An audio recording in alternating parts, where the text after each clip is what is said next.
부산진 믿음의 가족 여러분, 오늘도 주님께서 주시는 충만한 기쁨이 여러분과 여러분 가정과 여러분 일터에 함께 하시기를 간절히 소망합니다. 오늘 함께 나누실 하나님의 말씀은 호세아서 14장 1절부터 9절까지 말씀입니다. 이스라엘아, 내 하나님 여호와께로 돌아오라. 내가 불의함으로 말미암아 엎드러졌느니라. 너는 말씀을 가지고 여호와께로 돌아와서 아뢰기를 모든 불의를 제거하시고 선한 바를 받으소서. 우리가 수 송아지를 대신하여 입술의 열매를 주께 드리리이다.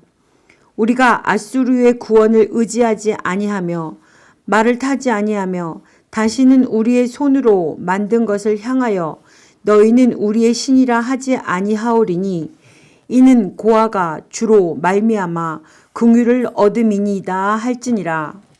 내가 그들의 반역을 고치고 기쁘게 그들을 사랑하리니 나의 진노가 그에게서 떠났음이니라. 내가 이스라엘에게 이슬과 같으리니 그가 백합화 같이 피겠고 레바논 백항목 같이 뿌리가 박힐 것이라.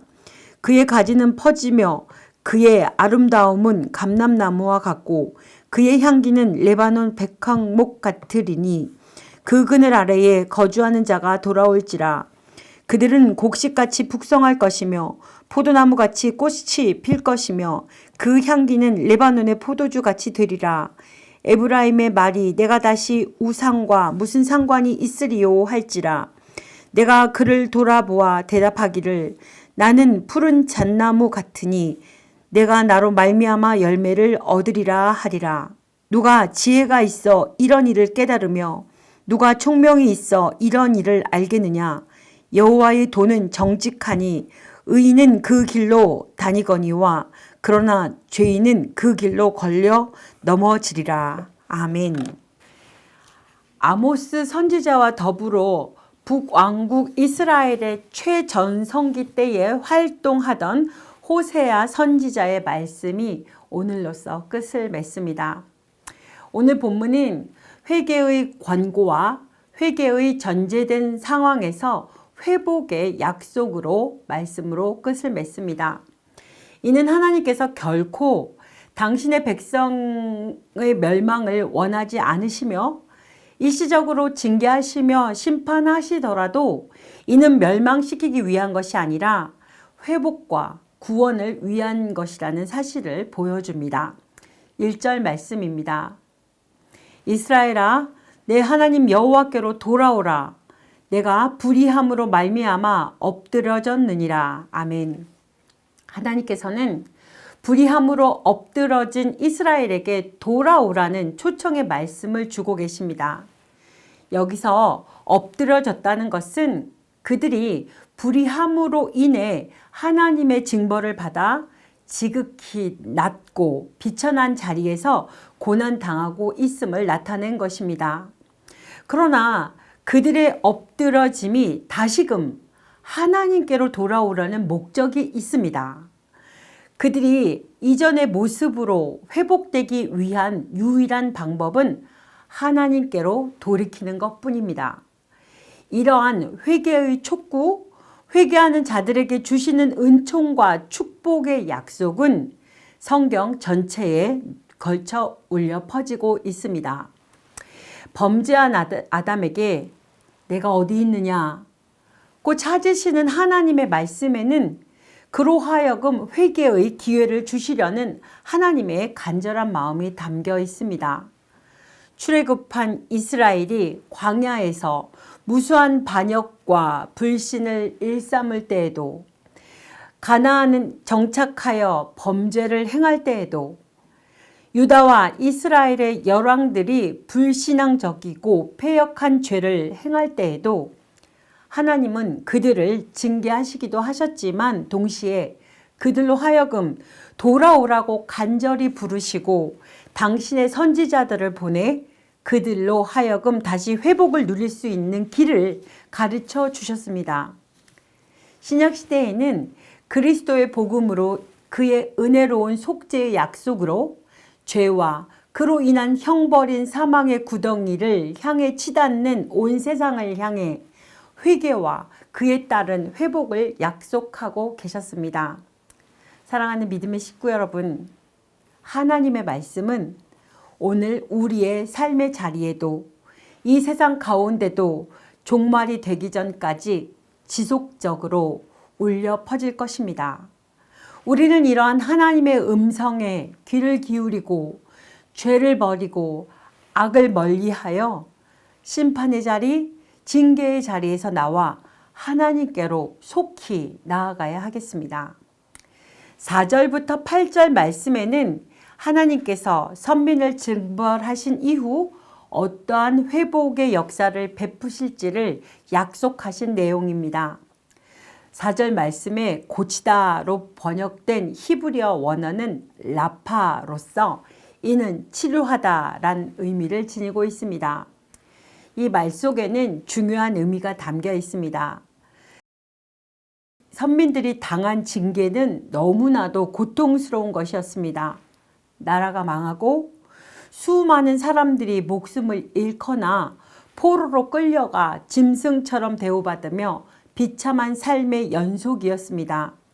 그런데 그들의 고난과 역경은 단지 그들의 죄에 대한 하나님께서 분을 풀거나 보복하기 위한 목적이 아니라 그들의 완악함과 그릇됨을 치료하려는 하나님의 은혜로운 손길이었다는 것입니다. 하나님께서는 이처럼 우리 삶 속에 깊이 자리 잡은 죄된 성품과 불의함을 뿌리 뽑고 도려내려고 고난과 징계를 가하시기도 하신 것입니다.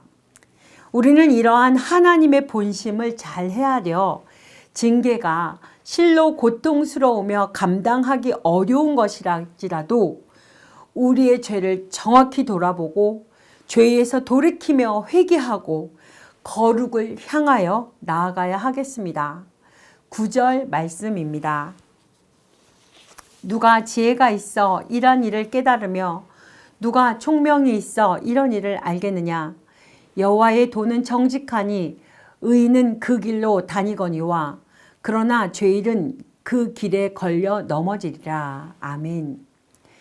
여기에서 여호와의 도는 호세아 전체를 통해 제시된 여호와의 말씀, 하나님의 진리를 지칭하며 넓게 보면 신구약 성경 전체를 지칭한다고 하겠습니다. 호세아는 이 진리를 가리켜 정직하다고 말합니다.